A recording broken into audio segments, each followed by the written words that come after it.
Bonjour, bonjour, bienvenue dans cette nouvelle vidéo où je suis et comme d'habitude très heureuse de te retrouver. On va s'axer un petit peu plus sur des recettes cette fois-ci. Comme je t'ai dit dans la vidéo de mercredi passé, moi je suis pas forcément une grande fan de l'automne.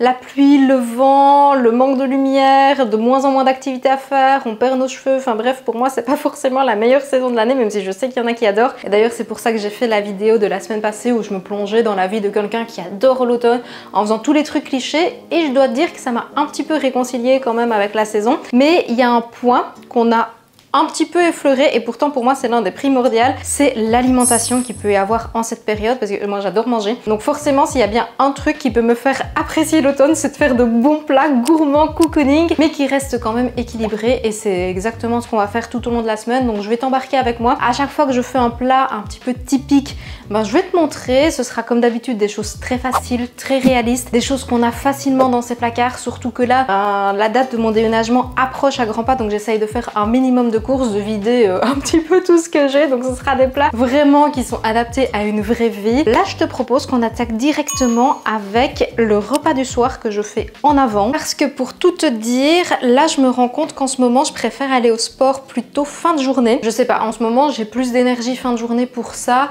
et finalement ça me permet pour le moment en tout cas de me focus sur mon travail le matin, de bien avancer, et c'est vraiment la tête vide après que je peux aller bien me dépenser. Mais du coup je rentre assez tard, donc j'essaye de faire mes repas en avance, donc soit sous forme de meal prep le dimanche, soit comme je vais faire ici dans l'après-midi, comme ça ce sera prêt pour tout à l'heure. Je vais faire des pâtes aux poireaux, je vais peut-être les faire gratiner au four, d'ailleurs ce sera meilleur. Pour ça on aura besoin de pâtes justement, donc moi ici ce sont des pâtes de pois chiches qui apportent un bon boost en protéines, mais tu peux prendre des pâtes classiques de ton choix, des pâtes de lentilles, des pâtes de blé, des pâtes d'épeautre, tu fais vraiment ta popote comme tu veux, tu prends des pâtes quoi. En autre source de protéines, on aura du tofu. Ça c'est ce que je vais utiliser pour faire un genre de lardon dans mon plat. Donc je vais le couper en tout petits morceaux et le faire revenir dans de l'huile d'olive et de la sauce soja. Comme ça va bien lui donner un petit goût aromatisé. Pareil, tu peux prendre un petit peu ce que tu veux, une alternative végétale ou pas, ça c'est toi qui vois. Je vais également utiliser de la ciboulette et de l'ail, ça c'est des surgelés que j'ai de chez Picard, franchement c'est trop pratique, surtout l'ail, je déteste l'émincer, donc c'est bien d'avoir ça sous la main. Je vais utiliser du sel et du poivre, d'ailleurs ça c'est mon petit pot de l'île de Ré de sel, que je l'adore, vraiment je prie tous les jours pour qu'il lui arrive pas malheur parce que je suis trop fan. Je vais utiliser forcément un oignon que je vais faire revenir d'ailleurs avec l'ail et de l'huile d'olive, de poireaux, du parmesan, tu peux utiliser le fromage de ton choix. Moi je trouve qu'avec les poireaux et dans un mood d'hiver, le parmesan ça va trop bien parce que c'est un goût un petit peu plus fort. Je vais également utiliser de la crème de riz. Maintenant moi ici ma petite brique elle est plus remplie à fond, donc j'ai peur de pas avoir assez de liant, donc dedans je vais mettre un petit yaourt façon skyr, il est déjà ouvert parce que j'avais besoin d'une cuillère pour une autre préparation. D'ailleurs celui-ci c'est jamais, il a une texture incroyable, c'est pas du tout acide et il est très crémeux, ça fait un peu comme de la crème épaisse. Il n'y a plus qu'à mettre tout ça en musique et je pense qu'on va se régaler. Je ne vais probablement rien t'apprendre, mais un truc que je sais depuis très peu de temps, c'est qu'avant de mettre de l'huile d'olive dans une poêle, dans une casserole, faut attendre qu'elle soit bien chaude. Moi c'est une grosse bêtise que j'ai fait pendant très longtemps et ça perd du coup ce côté anti-adhésif, tu abîmes tous tes ustensiles, alors que si tu attends qu'elle soit bien chaude avant de verser l'huile d'olive, ça permet justement de garder sa qualité anti-adhésif pendant beaucoup plus longtemps. Je suis en train de m'égarer, je me rends compte, donc je reviens à la recette. J'ai fait revenir l'ail avec l'oignon. J'ai pendant ce temps-là coupé le tofu en forme de lardon. J'ai rajouté la sauce soja pour bien lui donner du goût. J'ai mis à la suite les poireaux, comme ils doivent cuire un petit peu moins longtemps, ça je me permets d'attendre 5-10 minutes. Sur le côté j'ai fait cuire mes pâtes. Quand c'est prêt, il n'y a plus qu'à assembler le tout avec la crème de riz et le yaourt skyr. Le parmesan, ça j'ai mis environ 50 grammes, même si je fais un petit peu à l'œil. La ciboulette, un petit peu de sel, un petit peu de poivre, et j'ai reversé le tout dans un plat à gratin en ajoutant du parmesan. Et au moment de servir ce soir, j'aurai plus qu'à le passer une dizaine de minutes au four, comme ça réchauffera le plat de pâtes et ça fera un petit effet gratin ici sur le dessus. Ça sent super bon, ça me donne déjà trop envie.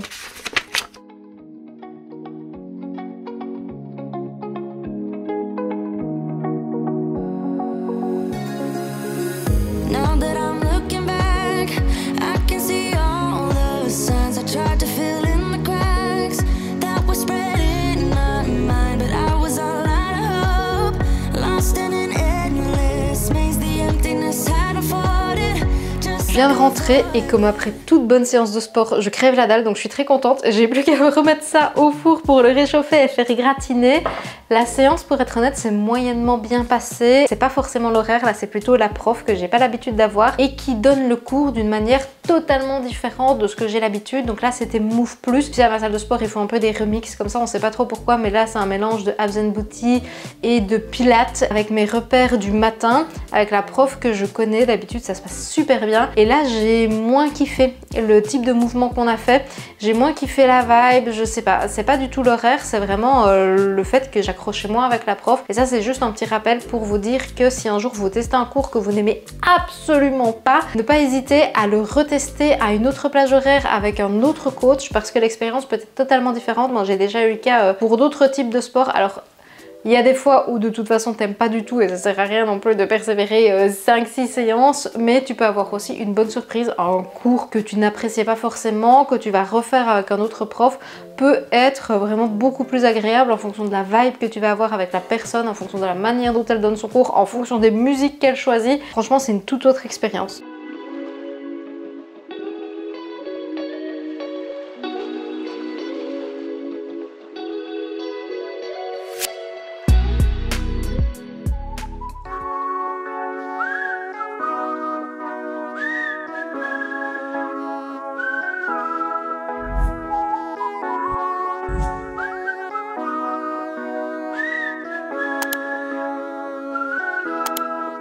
People are nice, but it's only for the tips. The weather's fine, but it's nothing I would miss. My only friends are the ones I left behind. Wish I could see them just for a moment. Je viens de rentrer de la balade de Shadow et pour me donner du courage pour la prochaine recette, je me suis d'abord fait un petit café à la cinnamon, donc à la cannelle avec du lait de noisette. C'est super bon. Tu peux même, si tu le souhaites, rajouter un petit peu d'arôme vanille. Le principe c'est très simple, tu fais mousser ton lait avec la cannelle directement, comme ça tu vois ça fait un petit effet moucheté sur le dessus, c'est trop beau. Et puis tu te fais couler ton café exactement comme d'habitude, t'assembles tout dans un verre. Tu peux rajouter du sucrant si tu veux, de l'arôme vanille, de l'arôme même amande, ça peut être super bon et t'as plus qu'à déguster. C'est tout aussi gourmand que n'importe quelle autre boisson que tu pourrais boire à l'extérieur. Alors moi c'est vrai que je suis quand même une grande fan de sortir pour voir autre chose vu que je suis toujours entre mes quatre murs et que bien souvent je me retrouve dans des cafés. Mais si tu veux en faire maison chez toi, ça peut être aussi une bonne solution qui te permet de faire des économies.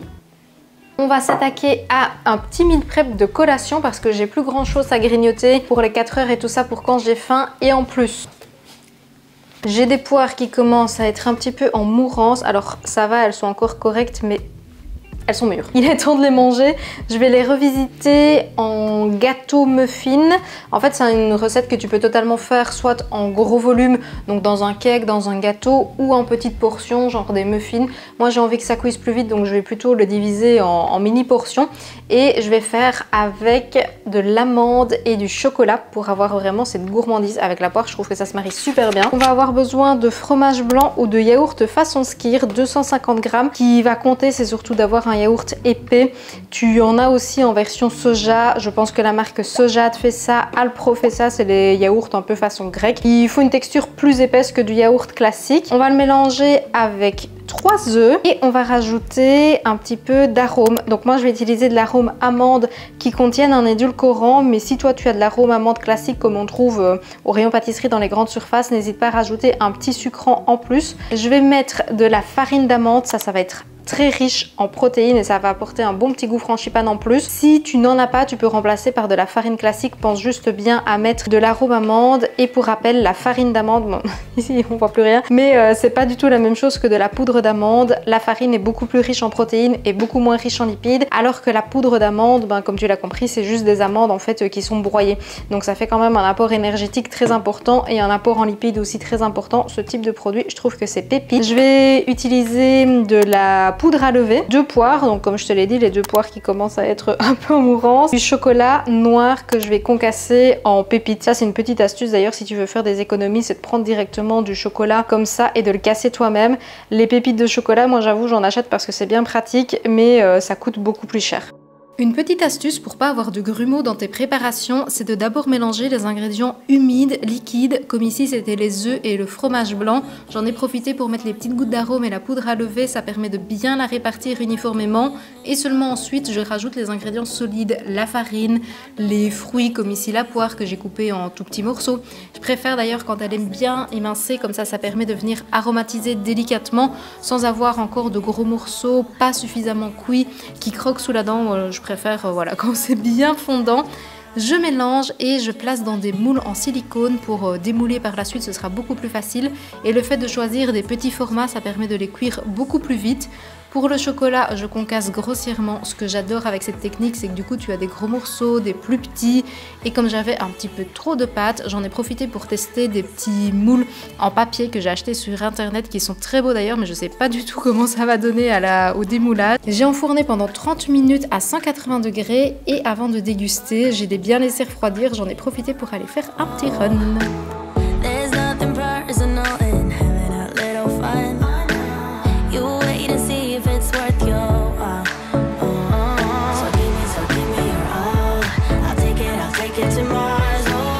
Je viens d'aller courir avec Shadow, entre temps je me suis douchée et je viens de me rhabiller. D'ailleurs c'est pour ça que j'ai les cheveux qui partent un peu maintenant en cacahuètes, c'est parce que je les ai attachés et puis bon quand tu cours voilà.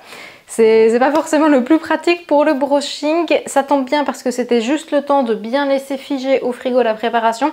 C'est un petit peu la subtilité avec cette recette, c'est que pour la démouler et surtout pour la déguster, il faut attendre qu'elle soit bien froide parce qu'elle va figer quand tu vas la mettre au réfrigérateur. Donc ça c'est le muffin dans le papier que je voulais tester et ben franchement ça donne pas mal du tout. Par contre ça accroche, ah oui non, par contre ça accroche complètement, donc ces papiers là, faudra peut-être que je mette un petit peu d'huile avant d'utiliser directement. Par contre pour le moule en silicone, ça il n'y a pas de souci.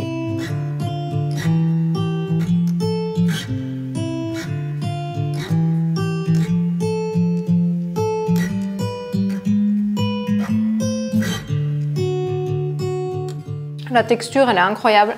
Elle est ultra moelleuse, on goûte bien la poire mais elle est quand même pas trop omniprésente dans le gâteau, elle prend pas trop le dessus, elle reste bien fondante et le fait d'avoir utilisé des poires bien mûres, ça sucre finalement pas mal le gâteau, surtout que j'ai rajouté des petites pépites de chocolat. Ça se marie trop bien, c'est incroyable, j'adore.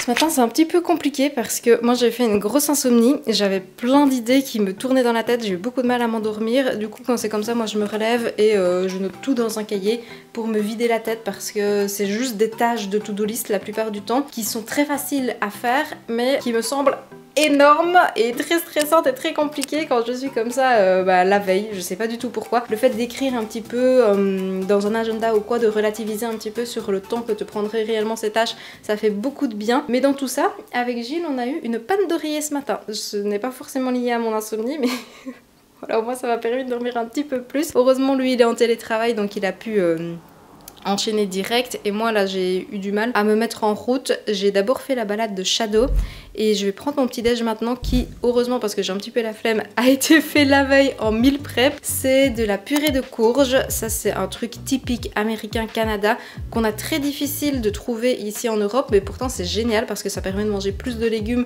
dès les recettes sucrées en fait, donc moi je trouve que c'est top. Tu peux également la faire maison si jamais, moi je la trouve en ligne sur le site de Coro.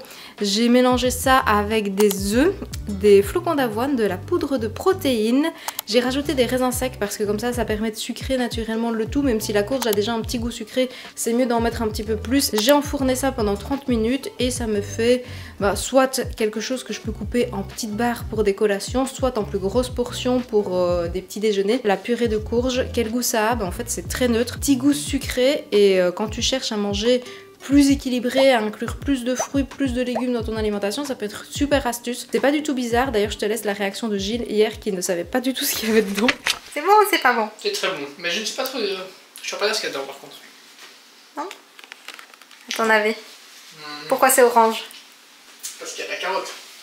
Presque. Qu'est-ce qu'il y a d'autre que orange? Je sais pas. Du petit marron. Ah ok. De la purée de courge. C'est bluffant. Et puis voilà, ça y est, c'est parti, petit déj.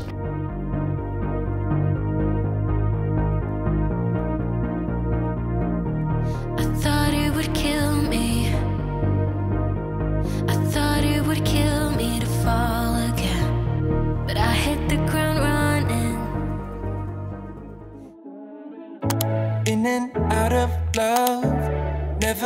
get enough.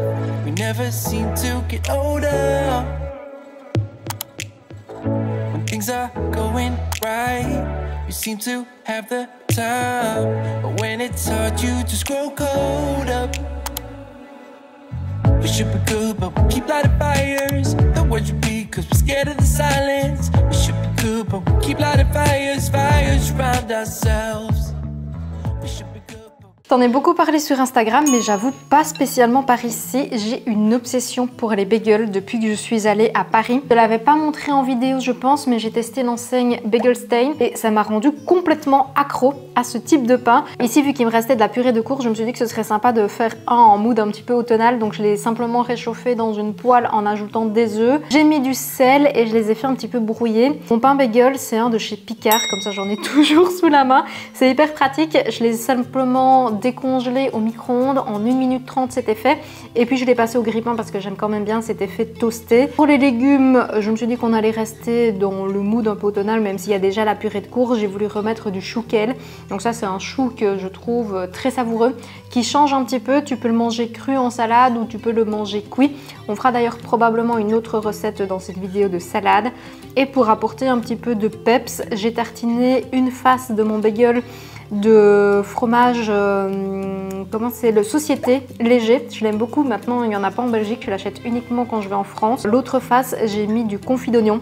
Ça aussi, je trouve que c'est ultra automnal, c'est super bon. J'adore en mettre sur les tartines, sur les toasts avec fromage, ça se marie trop bien.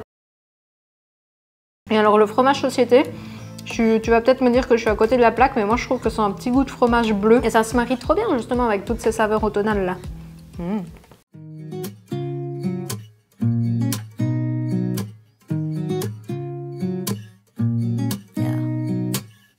Here's to the good days, here's to the sorrows. If this is a mistake, I know about tomorrow. I don't wanna fight no more, cause I don't feel the need no more, no. Just wanna make it stop.